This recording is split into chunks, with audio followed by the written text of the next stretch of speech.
ওপি 9 নং টিউটোরিয়ালে আপনাদের সবাইকে স্বাগত জানাচ্ছি। তো এর আগের টিউটোরিয়ালে আমরা অল ব্যবহার করে যেটা করেছিলাম সেটা হচ্ছে আমরা এখানে ইয়াগুলো দেখেছি, ইনস্ট্যান্সের নেম এবং প্রাইস দেখিয়েছিলাম, অথবা আমি এখানে জাস্ট যদি ইনস্ট্যান্স দেই ইনস্ট্যান্সটা দেখিয়েছিলাম এবং এখানে ফর লুপ ব্যবহার করেছিলাম।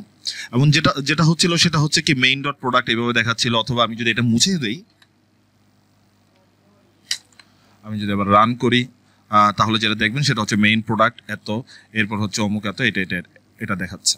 তো এখানে যে প্রবলেমটা হচ্ছে কি, আমাকে যদি প্রত্যেকটি ইনস্ট্যান্সের নাম দেখাতে হয় তাহলে হচ্ছে কি আমাকে ফর লুপ ব্যবহার করতে হচ্ছে বা এর বাইরে অনেক কিছু করতে হবে। তো এই বিষয়গুলো হচ্ছে একটু আমার জন্য বিরক্তিকর হইতে পারে। তো সেটার জন্য হচ্ছে পাইথনের যে ওপিতে আলাদা একটা ইয়া আছে, সেটা হচ্ছে আমরা হচ্ছে রিপ্রেজেন্টেশন ডিফাইন আন্ডারস্কোর রিপ্রেজেন্টেশন, এবং স্বাভাবিক নিয়মে হচ্ছে এটা সেলফ নামে একটা জিনিস নিয়ে নিবে, এবং সেলফ নামে নিয়ে নেওয়ার পর আমাকে একটা রিটার্ন করতে হবে। রিটার্ন করলাম, এবং রিটার্নে আমি আসলে কি করব না করব সেটা একটা বিষয়। এখন রিটার্ন আমি প্রথমে জাস্ট ডেমো হিসেবে লিখে দিলাম, এটা হচ্ছে আমার প্রোডাক্ট।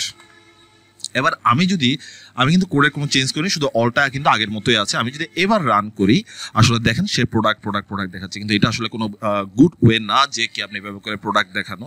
এবার তাহলে আমি এখানে একটা কাজ করতে পারি, সেখানে হচ্ছে আমি ফার্স্ট ব্র্যাকেট দিয়ে দিতে পারি, এরপরে হচ্ছে আমি দিতে পারি সেলফ ডট, অথবা একটু এভাবে করি যে product first name first year plus self dot name plus inverted comma plus আবার দিলাম সেলফ ডট প্রাইস। আপাতত আমি হচ্ছে এই দুইটা জিনিসকে রিপ্রেজেন্টেশন করলাম, এবং সেখানে হচ্ছে আমি এখানে যেটা করলাম str দিয়ে দিলাম, এবং str দেওয়ার পরে, এবং এটা হচ্ছে লাস্টে আমি এখানে একটা কাজ করতে পারি, প্লাস এটা প্লাস ইনভার্ট কমা এটা দিয়ে দিলাম, শেষ। এবার যদি আমি রান করি তাহলে আসলে কি আসে দেখুন তো, যে product mobile phone 8000, product mobile phone 1000 এবং প্রোডাক্ট মোবাইল ফোন 2080 এইভাবে করে দেখাচ্ছে, অর্থাৎ আমার একটা লিস্ট আকারে দেখাচ্ছে, এবং এখানে অনেকটা হচ্ছে রিডেবল হয়ে গেছে। এর আগেটা কিন্তু আমার রিডেবল ছিল না।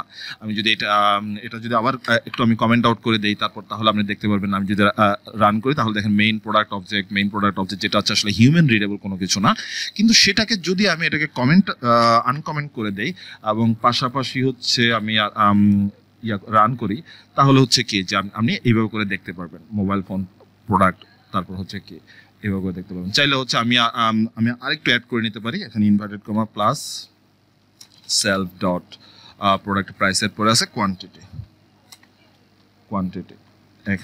এখানে দিলাম str। এবার যদি আমি রান করি,